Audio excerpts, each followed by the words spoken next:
Good morning, everybody. It's another beautiful morning here on the Big Island. Oh, and what's new today, huh? Well, we're building a shed, as they call it. Ellen is getting her she shed. Yes, I've had my he shed for quite a while now. When we first moved here, I had an entire carport stacked with tools that were a combination of business tools, home tools here, and I had to build a shed to put the stuff up, and so I built one that was half storage and half a potting shed, so I can work with plants in there when it's raining. Well, Ellen has been desiring such a thing for the longest time. She is sick and tired of climbing up into the attic to get at things, and it's not easy here at all. And so she's wanted a shed where she can just walk in to store things, and well, then recently she got into this whole orchid aisle project with resuscitating all these abandoned orchids that were donated, and so she wants a potting table for orchids, so we started building one. I got Kevin here helping me. Here, staying dry under the carport, there's a whole stack of lumber. Out there under the blue tarp, well, that's a stack of plywood, mostly T111 for siding and 3/4 for the flooring. Right over there, under that steel roofing, is a stack at 2x4 stud length. That's going to be the walls. There's some more steel roofing out there behind it. I'm not going to pull the tarp off of it at the moment, but right over there is the cat. Right over there is the actual bottom of the building. Foundation, floor joists, covered up to keep them dry. And Gracie just loves it. Yep, she's having the darndest time with all these tarps. Well, that's Kevin right there. He's picking up his tools so we don't get wet in one of them Puna rainstorms. It's moving in from the ocean. Right over here is Ellen's new shed. And this is Kevin, who was a YouTube viewer, still is, became a property owner here on the island, and now apparently is a green garden guy employee over here, because Kevin helped me build this shed. Say hello, Kevin. Hello. Aloha. Well, construction in Puna, it's got to be one of the worst places I have ever been for trying to keep lumber dry and keep carpenters dry, and also to get wood that is dry. Every piece of wood that comes onto this island before they can bring it in has to go into these tanks of boron. They dip the wood in a borate solution so that insects cannot eat it, and so that insects that might be in the lumber coming here are dead. So when you're building here, you have to build with borated lumber. They really haven't got much choice around it, because most of the lumber for construction purposes has been dipped. Well, it's still wet usually when we're picking it up, and well, I'll tell you, a sheet of plywood, when it's completely soaked with borate, it gets heavy. Same thing with large pieces of lumber. Some of it's dry, some of it's wet. It depends on how recently, that it was dipped. And then again, as you're working, things get wet or they sit in the rain. So we try to keep things tarp so they stay dry. That's a point here. And a note to people who are building, who are used to the term treated lumber on the mainland.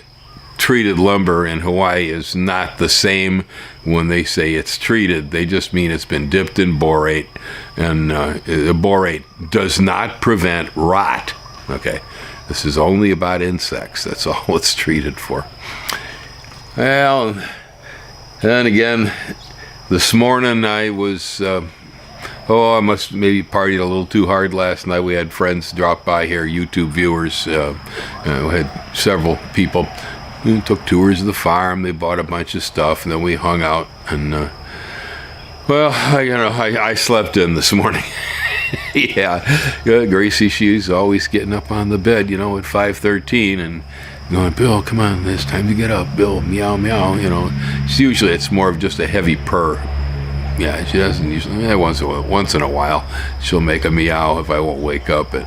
Well, this morning when I finally came to, I had her making biscuits on my shoulder vigorously, like she was trying to, do artificial respiration or doing a CPR on me or something. She's afraid I was dead. I apparently wasn't waking up this morning. And then she moved from my shoulders to the end table and started batting things on the end table. Jingle, jingle, knock, knock, bang, bang, something went thump, hit the floor. I don't know what it was.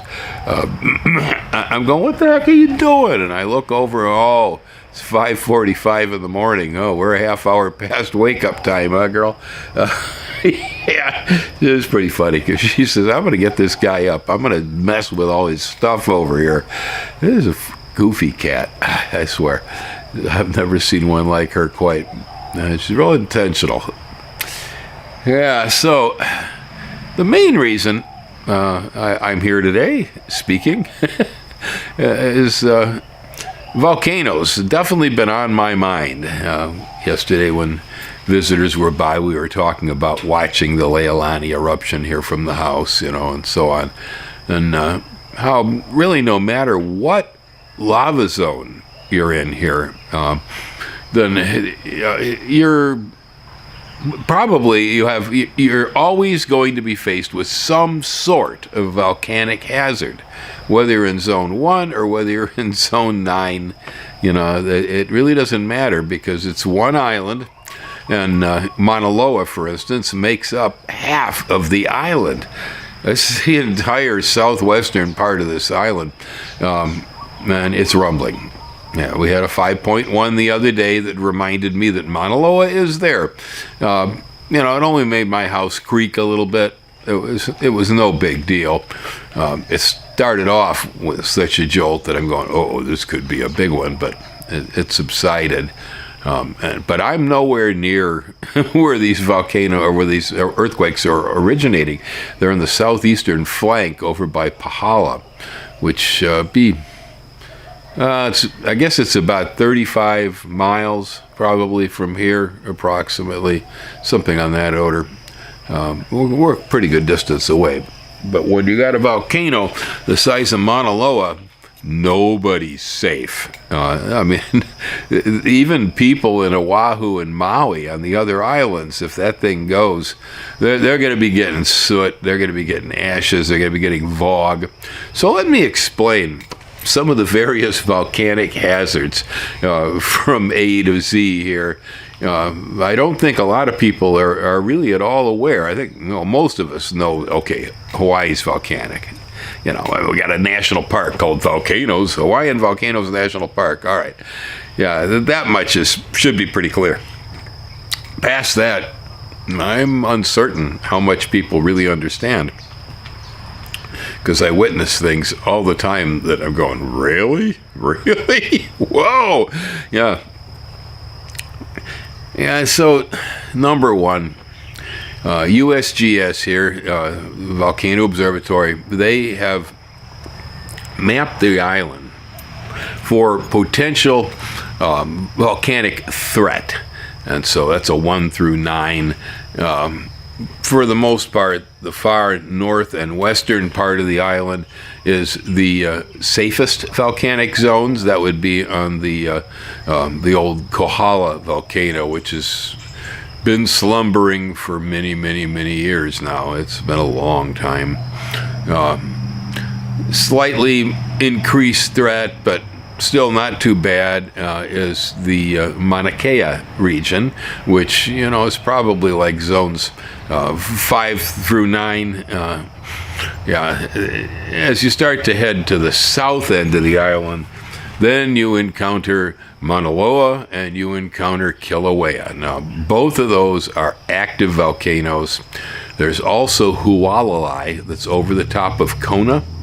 Now, Hualalai has generally been erupting on 200-year cycles. It's skipped the last 20 years or so. And so essentially it's overdue if a volcano worked on a clock.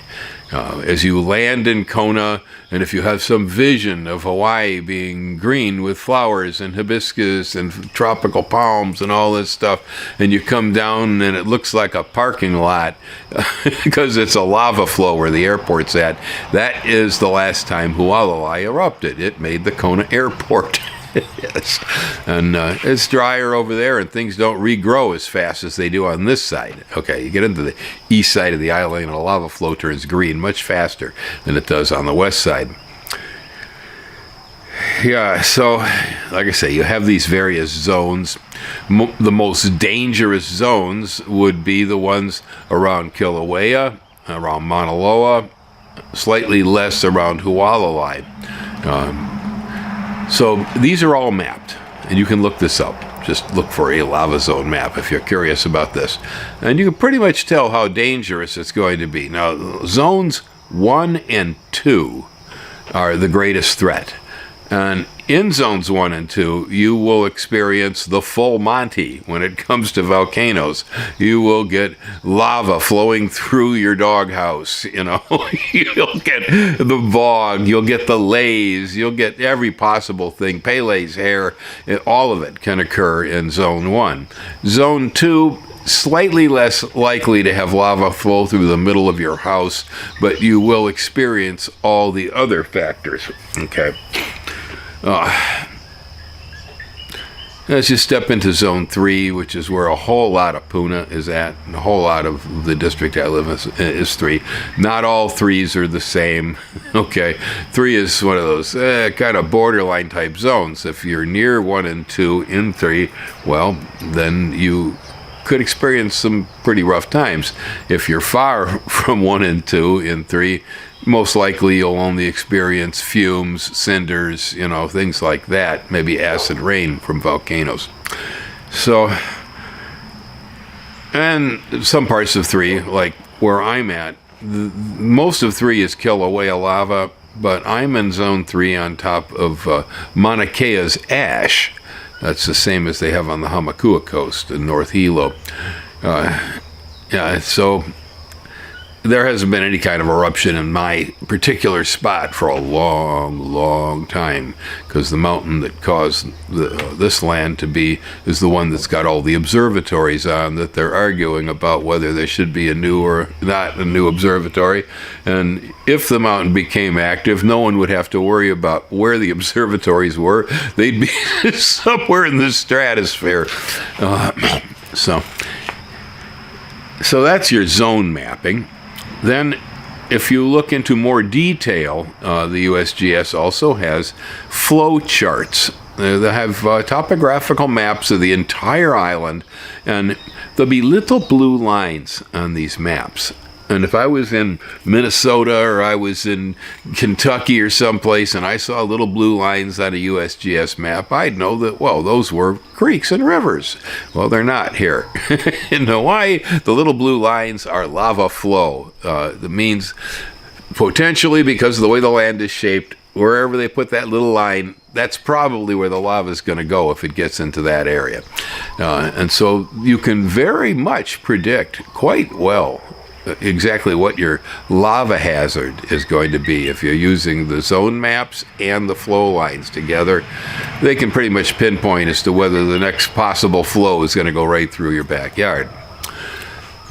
So now there are other volcanic hazards, though. So starting with the most obvious, rocks, boulders, dirt, cinders. Okay, if you're near the caldera in the park, occasionally rocks the size of Volkswagens will come out of Kilauea and land in parking areas. If you're, again, near Kilauea in the town of Volcano, it's possible for pea gravel size rock to land in Volcano. They're the closest habitation to the top of Kilauea. You get baseball-sized rocks within the park boundaries. They put the park boundaries in a good place. Yeah, the worst rocks stay inside. The golf course at Volcano only gets pea gravel. So you can have that kind of ejecta. That occurs occasionally. Then you have the lava itself. And so, again, the lava is pretty much guaranteed, once an eruption starts, pretty much where that lava is going to end up. It's pretty well mapped. But then, past the lava and the chunks of rock and such, then you have all the gases. And the gases are lethal. Sulfur dioxide, which the volcanoes produce a lot of, it'll kill you. Now, you got to do a big cloud of that stuff and start trying to breathe, and you're going to fall over dead. So they block off parts of the park when the volcanoes are active and keep people out of the gas discharge flow.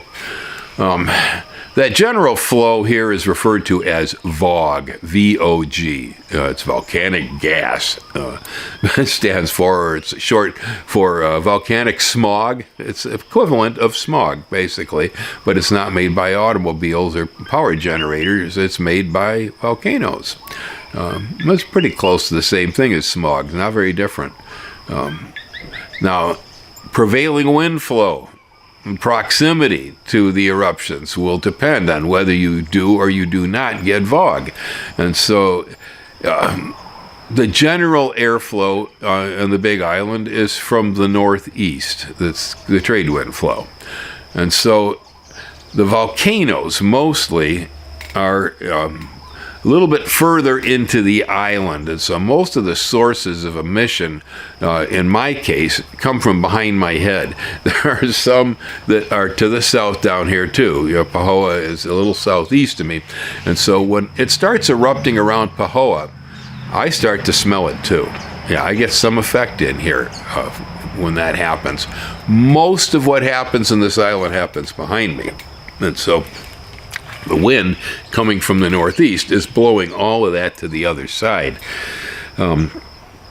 Sometimes, depending on how much is coming out of the volcano and the wind flow, sometimes the air can become almost unbreathable on the western side of the island. My lungs have seen better days. Okay, just to put it briefly. And there are times over in Kona, for instance, where I simply cannot stay there. I cannot breathe the air. I have to leave. Medically, I cannot stay in Kona when they're having a good eruption. It's even worse right now, like say around Pahala, where the earthquakes are occurring from Mauna Loa.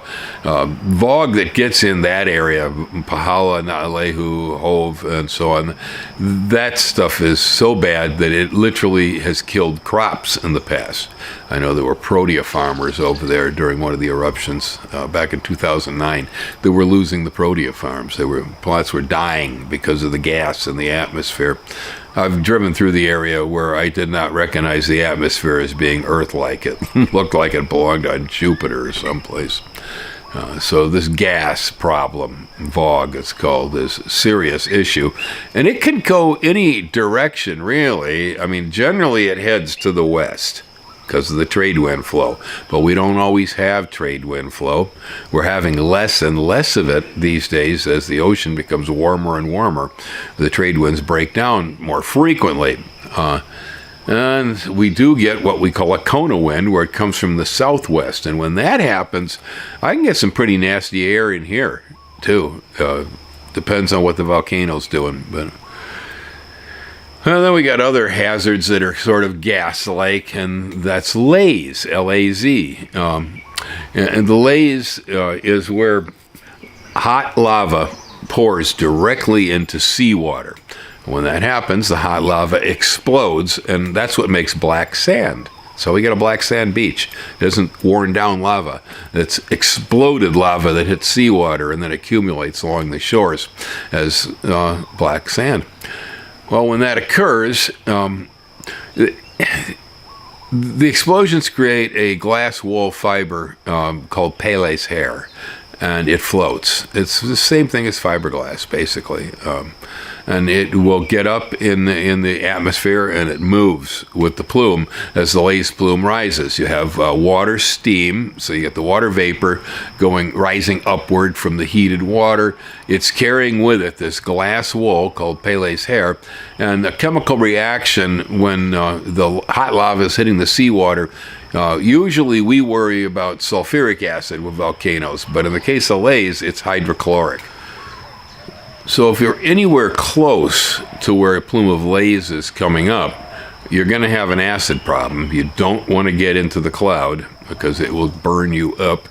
But you also get glass wool problems.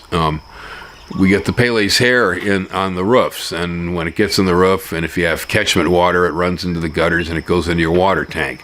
One of the guys I know down the hill over here is only about 5 miles away as the crow flies. During one of the last eruptions, he got so much Lay's at his house that the pH of water in his tank dropped to 4.5. That's the same as red wine. And he had to power wash the roof, the gutters, and completely flush the tank because the tank was full of glass wool. So this is another hazard that some people are not even aware of. When I say Lay's, they go, huh? Vog is a half, huh? Yeah, and these are dangers, real dangers here. And you know, the Lay's is more localized probably because it's only emanating from the point where the lava entered the seawater. In the case of Vog, it can be far more pervasive on the island. Well, the other one that's obvious, and that affects everybody on this island, and that's earthquake. Yeah, volcanic islands shake. This island shakes all the time. And if you don't like the ground dancing under your feet, you might not want to be here. So far, I have experienced a 6.9 on this island. It was crazy. The ground in my fields was rolling in ripples 1 foot to 1.5 foot high. It was insane.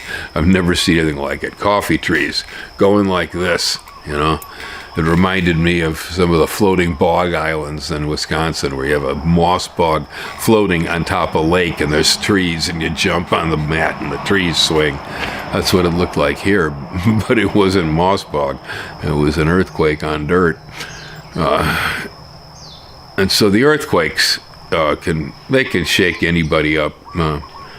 I don't know, I'm not particularly frightened of them, but my partner, having been through one of the big ones in California that broke down the Cypress superstructure and really messed up the Bay Area, she's kind of PTSD over all this. Whenever anything starts shaking, she gets pretty worried. I get excited. I go, wow, it's a big one. Whoa. Yeah, so that's another one. And then there is the psychological aspect, which is really where I'm at right now with Mauna Loa. Because Mauna Loa has been building up. She's getting ready to do something. It's one of the biggest volcanoes on Earth. I live on an island not far from it. And yeah, I'm not too worried about lava streams running into this area from Mauna Loa. That has never happened historically here. They all have their routes, and they can get as far away as Hilo. They can go to Hilo from the southwestern end. Even they'll go down the channel from the Saddle Road. So even Hilo on the other side of the island is not safe from Mauna Loa lava. I'm actually safer from it here. Some points very close to Mauna Loa, like Naalehu, actually very safe from Mauna Loa's lava because the way the land ended up building up as an escarpment there, a dike that stops the flow and causes it to go around the town. But the fact that volcano is so big and it has the potential to shake this island to the ground if it started rumbling, I'm worried too. And so the psychological impact of these volcanoes is sometimes the worst. It's the worst. As far as the health risks, no one dies from lava here. The lava here usually flows at a slow enough rate that you can get out of the way.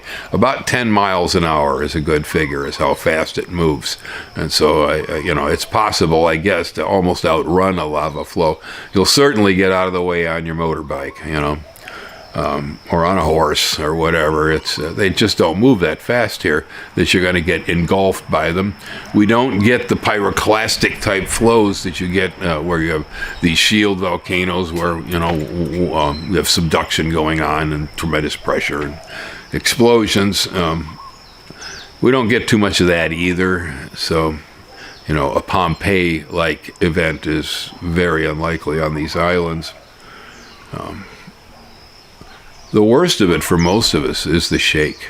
Yeah, the shake can get to your nerves, and it can get to your nerves anywhere you live, whatever lava zone you live in on this island. I don't really think people clearly envision what it means to live on volcanic islands until you actually live on one.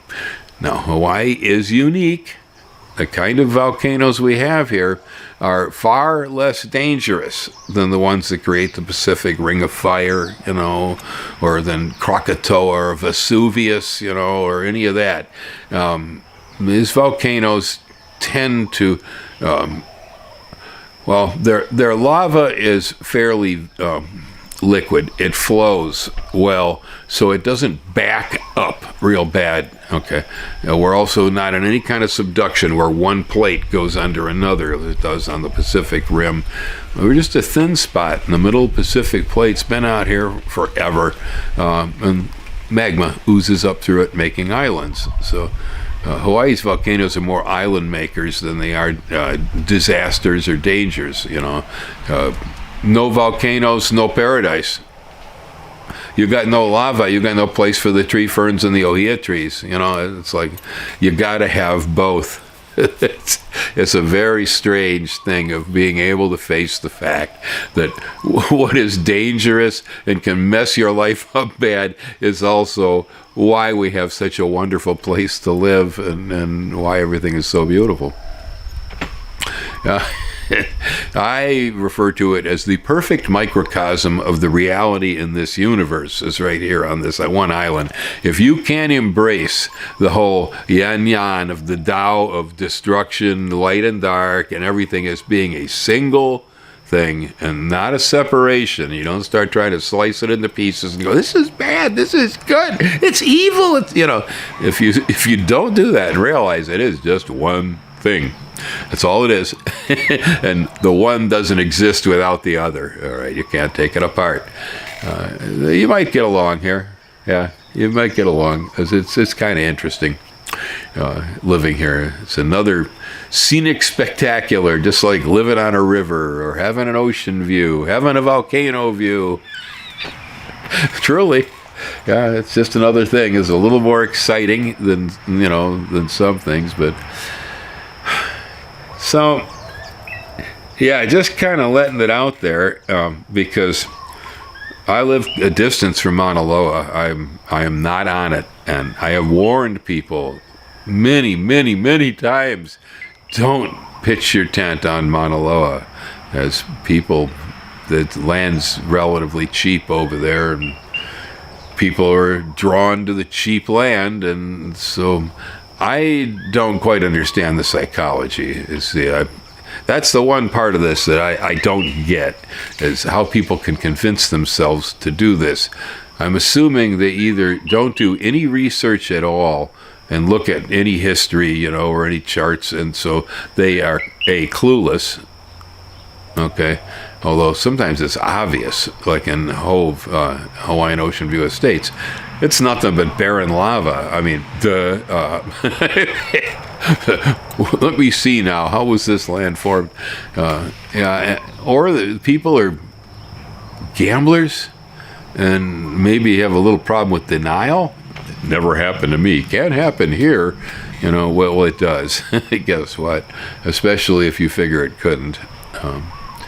I'm not real tight with how people can do this stuff.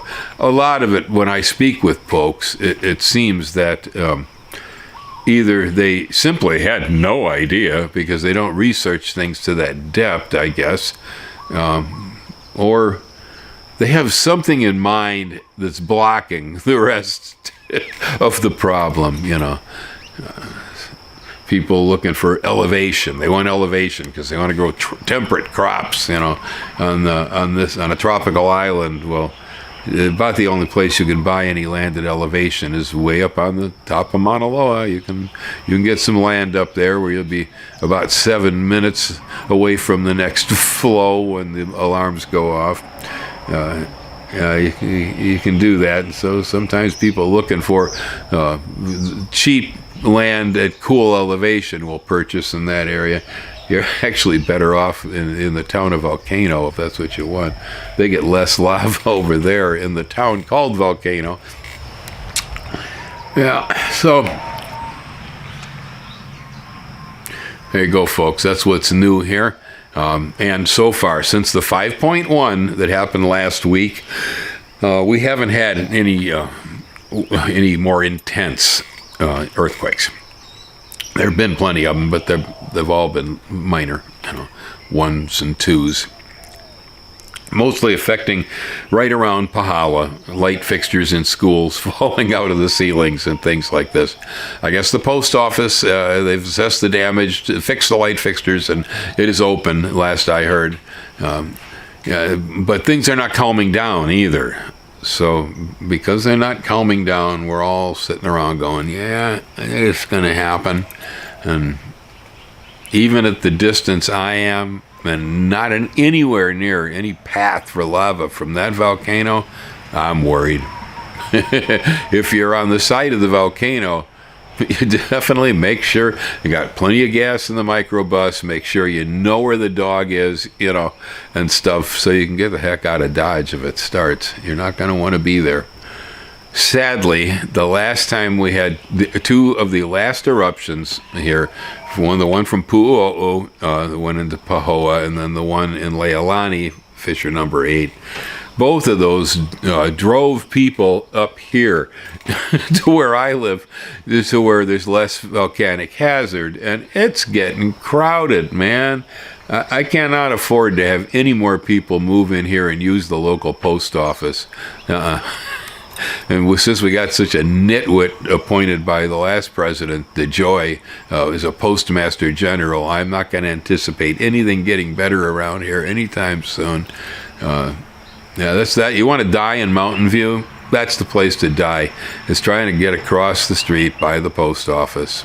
Yeah, there's flowers and a memorial out there for the last guy that didn't look both ways. So we don't need any more people moving right around into this area unless we decide we're going to build a brand new post office. There's enough land here, but not enough postal service. Okay. Yeah, I'll hang loose. Aloha.